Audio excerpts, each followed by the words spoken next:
A expulsão de Adão e Eva do Jardim do Paraíso, a queda da Torre de Babel, o grande dilúvio, a destruição de Sodoma e Gomorra, são todas lendas e alegorias relativas à história da humanidade, à evolução humana. Além dessas lendas e de muitas outras semelhantes, quase todas as raças têm lendas, contos e mitos de estranhos seres não humanos que passaram pelo mesmo caminho antes do homem.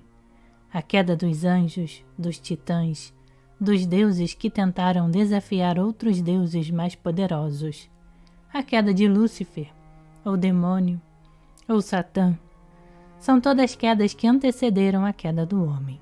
E é um fato indubitável que a significação de todos esses mitos está profundamente oculta para nós.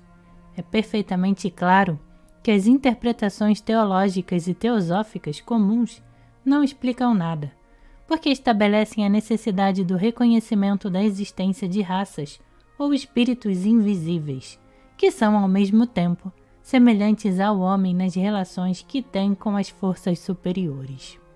A insuficiência de tal explicação, mediante a introdução de 5 novas quantidades desconhecidas para a definição de uma quantidade desconhecida, é evidente.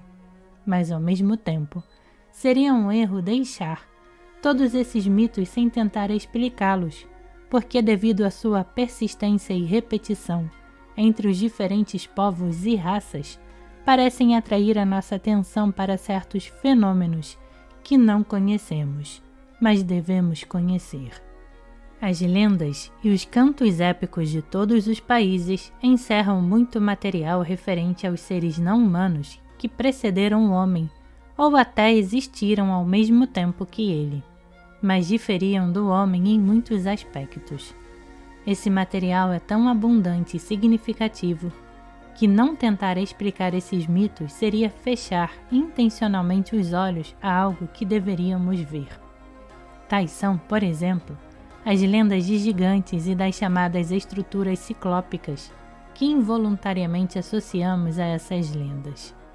A menos que queiramos ignorar muitos fatos ou crer em espíritos tridimensionais capazes de construir edifícios de pedra, devemos supor que as raças pré-humanas eram tão físicas quanto o homem, e vieram, como este, do grande laboratório da natureza, que a natureza fez tentativas para criar seres autoevolutivos antes do homem.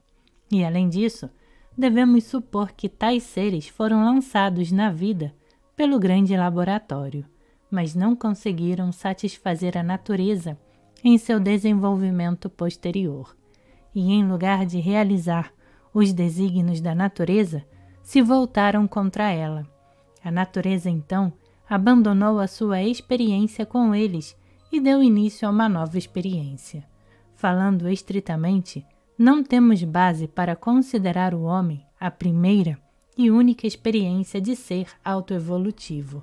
Pelo contrário, os mitos acima mencionados nos dão a possibilidade de presumir que existiram tais seres antes do homem. Se for assim, se tivermos razões para supor a existência de raças físicas e seres pré-humanos autoevolutivos, onde então devemos buscar os descendentes dessas raças? E estaremos justificados de algum modo em supor a existência de tais descendentes? Devemos partir da ideia de que, em toda sua atividade, a natureza objetiva a criação de um ser autoevolutivo. Pode-se, porém, supor que a totalidade do reino animal seja o resíduo de uma linha de trabalho. A criação do homem? Isso pode ser admitido em relação aos mamíferos. Podemos até mesmo incluir todos os vertebrados. Podemos considerar muitas formas inferiores como formas preparatórias e assim por diante. Mas que lugar daremos, nesse sistema, aos insetos, que representam um mundo em si mesmos e um mundo não menos complexo do que os dos vertebrados?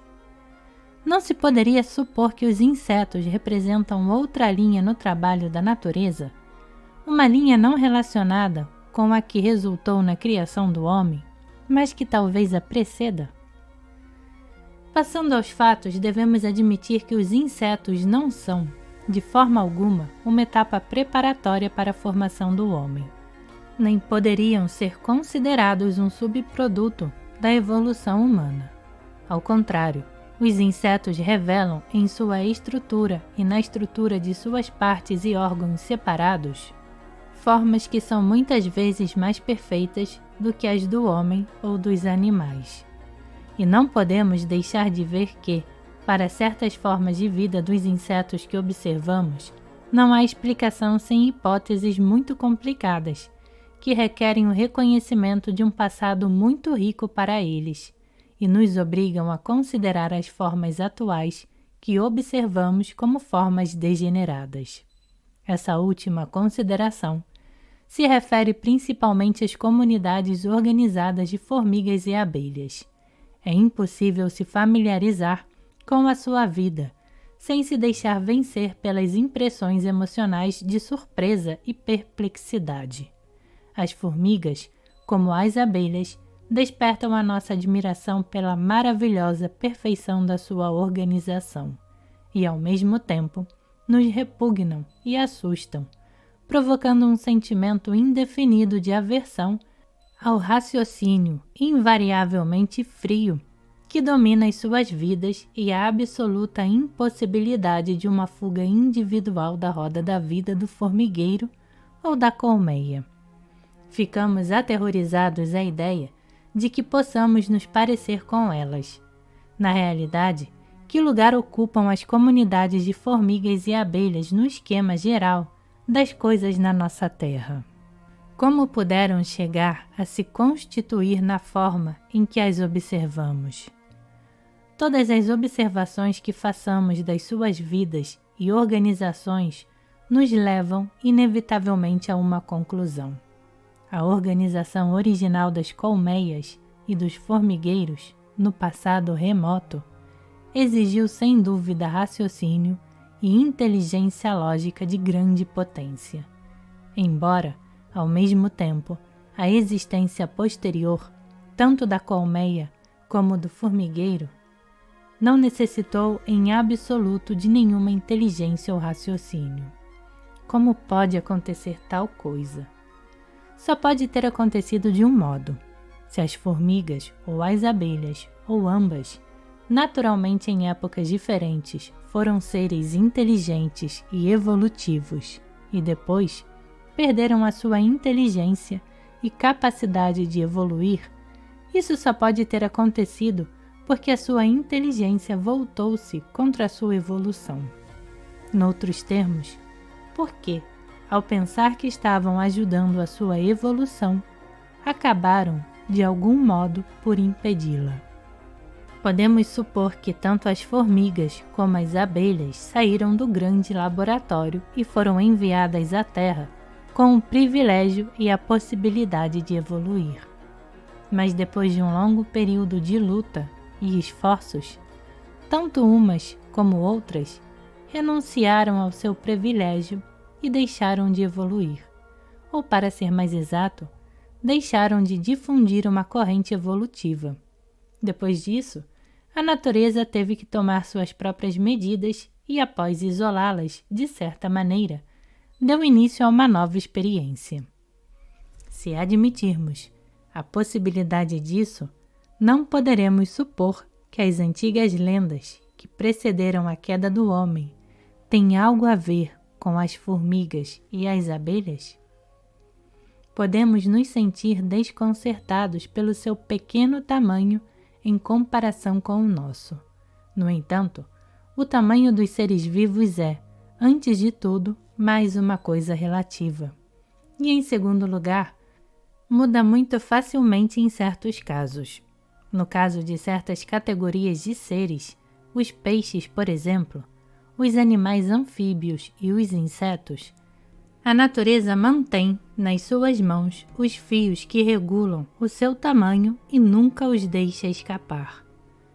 Noutras palavras, a natureza tem o poder de alterar o tamanho desses seres vivos, sem mudar nada neles, e fazer essa alteração em uma geração, isto é, imediatamente, simplesmente detendo seu desenvolvimento numa determinada etapa.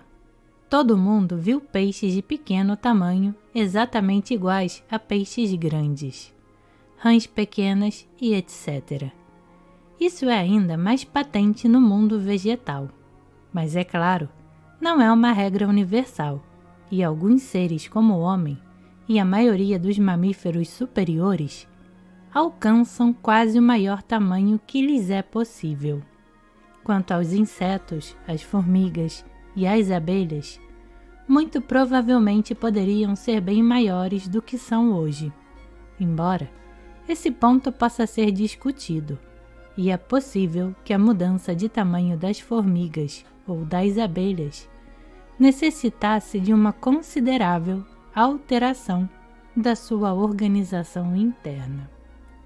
É interessante chamar a atenção aqui para as lendas das formigas gigantes do Tibete, registradas por Heródoto e Plínio. Naturalmente, será difícil de início imaginar Lúcifer como uma abelha, ou os titãs como formigas. Mas se renunciarmos no momento à ideia da necessidade da forma humana, a maior parte da dificuldade desaparecerá. O erro desses seres não humanos, isto é, a causa da sua queda, deve ter sido inevitavelmente da mesma natureza do erro cometido por Adão. Eles devem ter se convencido de que sabiam o que era o bem e o mal, e devem ter acreditado que eles próprios podiam atuar de acordo com a sua compreensão. Renunciaram à ideia do conhecimento nos seus próprios poderes e na sua própria compreensão dos fins e propósitos da sua existência. Mas a sua compreensão era provavelmente muito mais equivocada, e o seu erro muito menos ingênuo do que o de Adão, e os resultados desse erro foram provavelmente tão consideráveis que as formigas e as abelhas não só detiveram a sua evolução em um ciclo, mas também a tornaram completamente impossível pela alteração de seu próprio ser.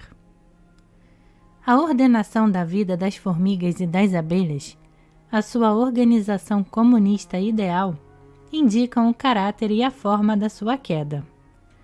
Pode-se imaginar que, em diferentes épocas, as abelhas e as formigas tinham alcançado uma cultura muito avançada, embora muito parcial, baseada inteiramente em considerações intelectuais de lucro e utilidade, sem nenhuma margem de imaginação, sem qualquer esoterismo ou misticismo.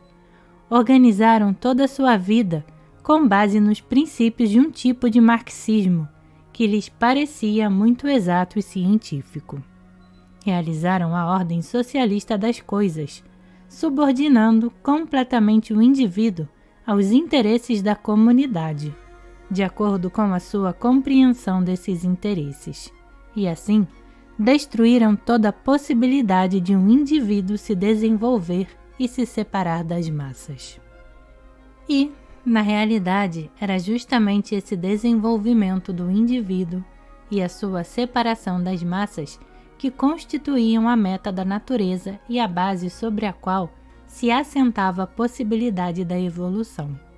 Nem as abelhas, nem as formigas quiseram reconhecer isso. Viram a sua meta em outra coisa. Lutaram para submeter a natureza e, de um modo ou outro, alteraram o plano da natureza. Tornaram impossível a sua execução. Devemos ter em mente que, como se disse antes, cada experiência da natureza, isto é, cada ser vivo, cada organismo vivo, representa a expressão de leis cósmicas, um símbolo ou hieróglifo complexos.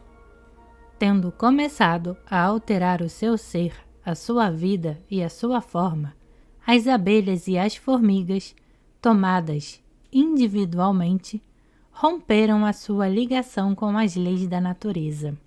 Deixaram de expressar essas leis individualmente e começaram a expressá-las apenas coletivamente. E então, a natureza levantou a sua vara mágica e as converteu em pequenos insetos, incapazes de causar algum dano a ela. Com o decorrer do tempo, as suas capacidades de pensar, absolutamente desnecessárias, numa bem organizada colmeia ou num formigueiro, se atrofiaram. Os hábitos automáticos começaram a se transmitir através das gerações. E as formigas se converteram nos insetos como os conhecemos. As abelhas até se tornaram úteis. Na realidade, quando observamos um formigueiro ou uma colmeia, sempre ficamos perplexos com duas coisas. Primeiro, a quantidade de inteligência e de cálculo postos na sua organização primária. E segundo, a completa ausência de inteligência em suas atividades. A inteligência posta nessa organização foi muito estreita e rigidamente utilitária. Calculou corretamente dentro das condições dadas e não viu nada fora dessas condições. No entanto, mesmo essa inteligência só foi necessária para o cálculo e a avaliação originais. Uma vez iniciado, o mecanismo da colmeia ou do formigueiro não exigiu nenhuma inteligência. Os hábitos e costumes automáticos foram aprendidos e transmitidos automaticamente. Isso assegurou a sua permanente imutabilidade. A inteligência não só é inútil numa colmeia ou num formigueiro, mas seria até perigosa e prejudicial. A inteligência não poderia transmitir todas as leis, regras e métodos de trabalho com a mesma exatidão através das gerações. Poderia esquecer, deturpar, acrescentar algo novo. A inteligência poderia conduzir novamente ao misticismo, a ideia de uma inteligência superior ou a ideia do esoterismo. Era, portanto, necessária banir a inteligência de uma colmeia ou formigueiro socialista ideal, como um elemento prejudicial à comunidade, o que de fato é. Naturalmente, pode ter havido uma luta, um período em que os antepassados das formigas ou abelhas, que ainda não tinham perdido a capacidade de pensar, viram claramente a situação. Viram o início inevitável da degenerescência e se esforçaram para se opor a ela, tentando livrar o indivíduo da sua incondicional submissão à comunidade. Mas a luta foi perdida e não podia ter nenhum resultado. As leis férreas do formigueiro e da colmeia, em pouco tempo, se ocuparam com o elemento ativo e, após algumas poucas gerações, esses recalcitrantes provavelmente deixaram de nascer. E a colmeia e o formigueiro, aos poucos, se converteram em estados comunistas ideais. Em sua obra A Vida da Formiga Branca, Maurice Maeterlinck recolheu muito material interessante sobre a vida desses insetos, que são ainda mais surpreendentes do que as formigas e as abelhas. Em suas primeiras tentativas de estudo da vida das formigas brancas, Maeterlinck experimenta a mesma emoção estranha de que falei anteriormente. Os torna quase nossos irmãos e, de certos pontos de vista, converte esses míseros insetos, mais do que as abelhas ou qualquer outra criatura viva na Terra, nos heraldos, talvez nos precursores do nosso próprio destino. Mais adiante, Maeterlinck se alonga sobre a antiguidade das termitas, que são muito mais antigas do que o homem, e sobre o número e a grande variedade de suas espécies. Depois disso, Maeterlinck passa ao que chama a civilização das termitas. A sua civilização, que é a mais antiga de todas, é a mais curiosa, a mais complexa, a mais inteligente e, num certo sentido, a mais lógica e a mais adaptada às dificuldades da existência que jamais surgiu sobre o globo antes da nossa. De diversos pontos de vista, essa civilização, embora feroz, sinistra e muitas vezes repulsiva, é superior à das abelhas, das formigas e até mesmo do próprio homem. No termiteiro, os deuses do comunismo se convertem em insaciáveis moloches. Quanto mais se lhes dá, mais exigem, e persistem em suas exigências até que o indivíduo seja aniquilado e a sua miséria completa. Essa espantosa tirania não tem paralelo na humanidade, pois, enquanto entre nós, ela ao menos beneficia uns poucos, no termiteiro ninguém lucra. A disciplina é a mais feroz do que a dos carmelitas ou dos trapistas, e a submissão voluntária às leis ou regulamentos que procedem, não se sabe de onde, é sem igual em qualquer sociedade humana. Uma forma nova de fatalidade, talvez a mais cruel de todas, a fatalidade social para a qual nós mesmos estamos caminhando, foi acrescentada às que já conhecíamos e tanto já nos tem preocupado. Não há descanso, exceto no último de todos os sonos. Não se tolera a doença e a debilidade carrega consigo a sua própria sentença de morte. O comunismo é levado aos limites do canibalismo e da coprofagia, obrigando ao sacrifício e à miséria da maioria para o benefício de ninguém, e tudo isso para que uma espécie de desespero universal possa se manter, se renovar, se multiplicar, enquanto o mundo viver. Essas cidades de insetos que apareceram antes de nós poderiam servir como uma caricatura de nós mesmos, uma grosseira imitação do paraíso terreno para o qual a maior parte dos povos civilizados tende. Maeterlinck mostra com que sacrifícios é adquirido esse regime ideal. Elas costumavam ter asas, não as têm mais. Tinham olhos, a que renunciaram. Tinham um sexo, sacrificaram-no. A única coisa que ele omite é que, antes de sacrificar as asas, os olhos e o sexo, as termitas tiveram que sacrificar a inteligência. Apesar disso, o processo pelo qual passam as termitas é chamado evolução por Maeterlinck. Isso ocorre porque, como disse antes, toda mudança de forma que se verifica durante um longo período é chamada de evolução pelo pensamento moderno. O poder desse estereotipo compulsório de pensamento pseudocientífico é verdadeiramente assombroso. Na Idade Média, os filósofos e os homens de ciência tinham que ajustar todas as suas teorias e exposições aos dogmas da Igreja, e nos nossos dias, o papel desses dogmas é desempenhado pela evolução.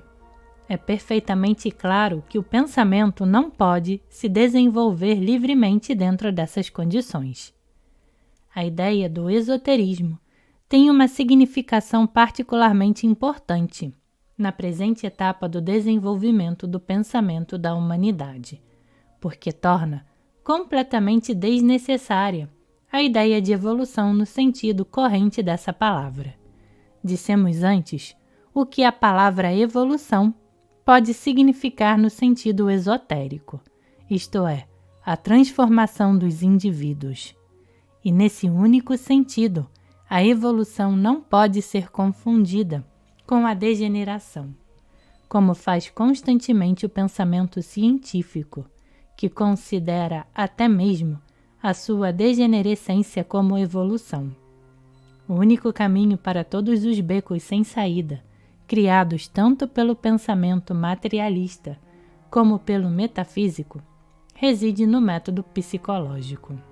Este método é nada mais do que a reavaliação de todos os valores a partir do ponto de vista de seu próprio significado psicológico, independentemente dos fatos externos ou anexos sobre cuja base são geralmente julgados. Os fatos podem mentir. A significação psicológica de uma coisa ou de uma ideia não pode mentir. É claro que ela também pode ser compreendida erroneamente, mas pode-se combater isso mediante o estudo e a observação da mente, isto é, do nosso mecanismo cognitivo. De um modo geral, a mente é considerada de uma forma simples demais, sem levar em conta que os limites da ação útil da mente são, em primeiro lugar, muito bem conhecidos e, em segundo lugar, muito restritos. O método psicológico leva em conta essas limitações, do mesmo modo que o faz em todas as circunstâncias comuns da vida, como as máquinas e instrumentos com que tem que trabalhar. Se examinarmos algo empregando o microscópio, consideramos o poder do microscópio. Se fizermos algum trabalho com um instrumento especial, consideraremos as peculiaridades e qualidades do instrumento, o seu peso, a sua agudeza.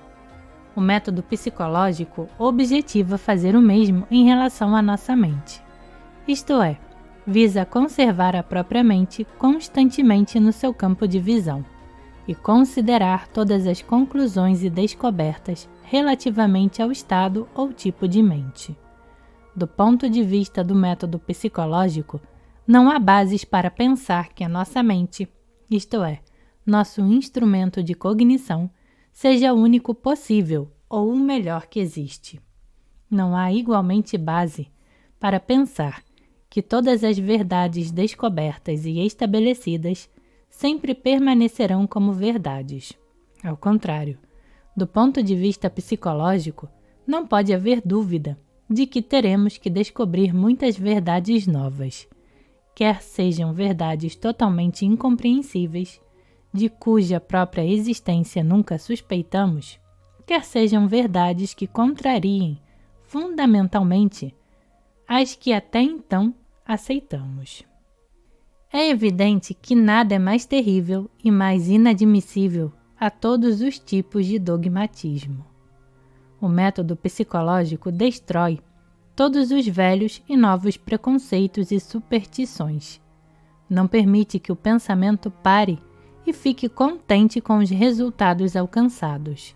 Não importa quão tentadores e agradáveis esses resultados possam parecer, e quão simétricas e fáceis as deduções tiradas deles possam ser.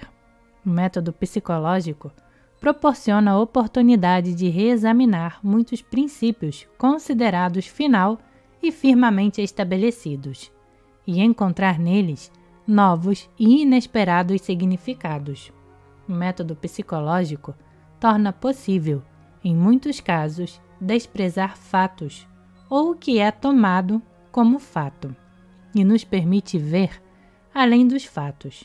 Embora seja apenas um método, ele nos leva, contudo, numa direção definida, a saber, na direção do método esotérico, que é, na realidade, um método psicológico ampliado, embora ampliado num sentido em que não podemos ampliá-lo com o nosso próprio esforço.